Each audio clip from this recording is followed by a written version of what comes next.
Welcome back, ladies and gentlemen, to the Vinny Eastwood Show. AmericanFreedomRadio.com, broadcasting at fabulous little radio stations all over America. Say hello, Paul, to everybody.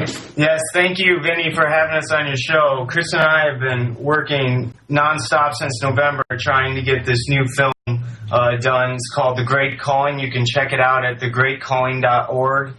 And we have a bunch of production stills up there from all of our different interviews. I can't wait for you guys to see it. The trailer will be up real soon, hopefully within the next couple of weeks. We got a big interview tomorrow that we've been waiting to add on to the trailer, and I think everyone will be really excited.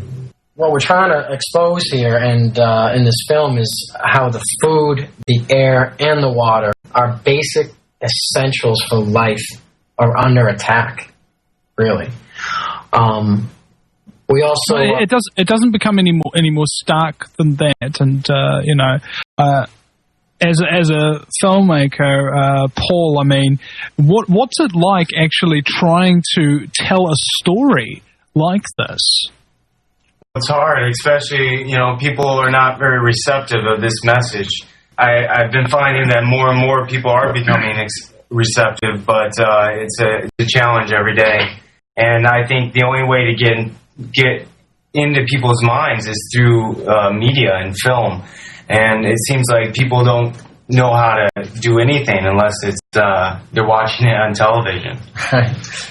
It's that's a tricky one there, because a lot of people, once I might get somebody's ear and they start to look at some evidence and they start realizing and connecting their own dots. Because I tell people all the time, don't take my word for it. Do a little research.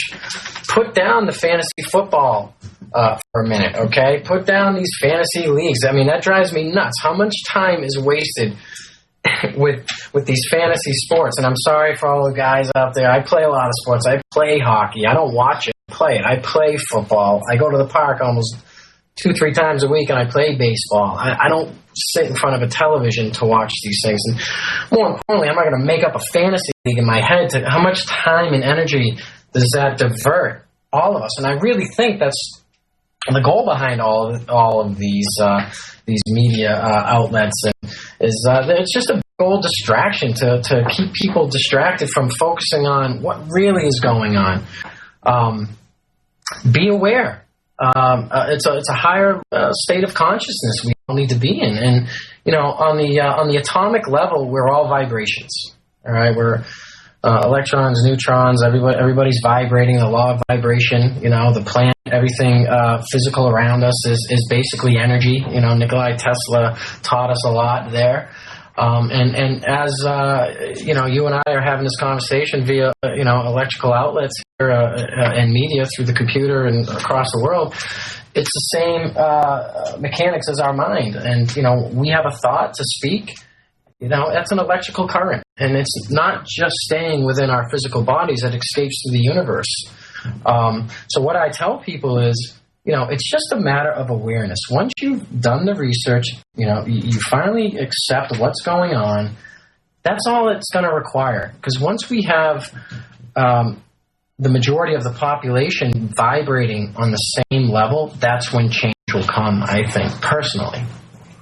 Yeah, it's like the truth is actually quite simple when you really think about it. It's just that there's all these tangents and facets to it.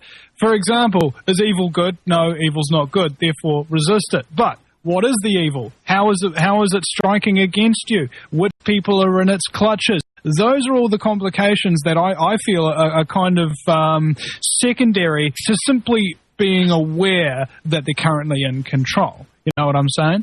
And the reason for these distractions, I believe, is that you talked about fantasy football, and everybody who watches football or in New Zealand, in this case would be drinking rugby, be drinking a heck of a lot of alcohol, man. And seriously, you don't feel that your time is being wasted when you're wasted all the time.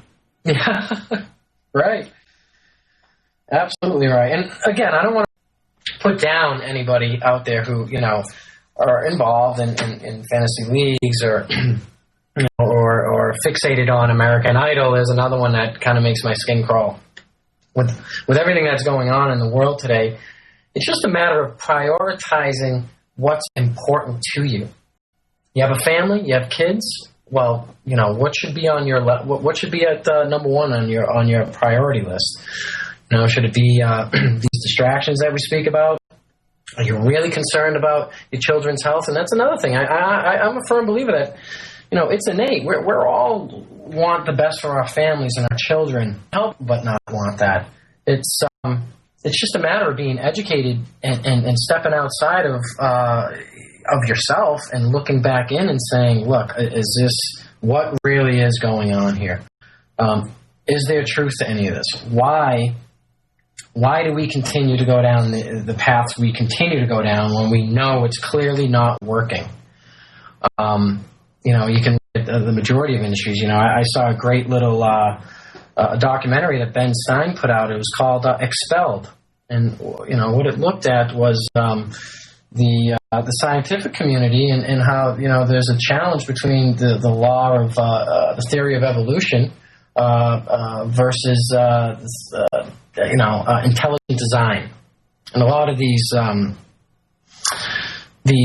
scientists are, coming to the forefront and speaking out against the theory of evolution, saying that they can't calculate their answers based on these old theories and that there's got to be another source. Well, the moral of the story is that any of these these scientists that go to speak out against mainstream science and whatnot, they're being removed from their positions. They're being expelled from their jobs, never to be hired again in their industries. And that's really what his movie focused on. But the one question I had with that entire film is, wow, who has the authority? Who has the hand over science? Who has the power to steer science? Who indeed? You're listening to The Vinny Eastwood Show.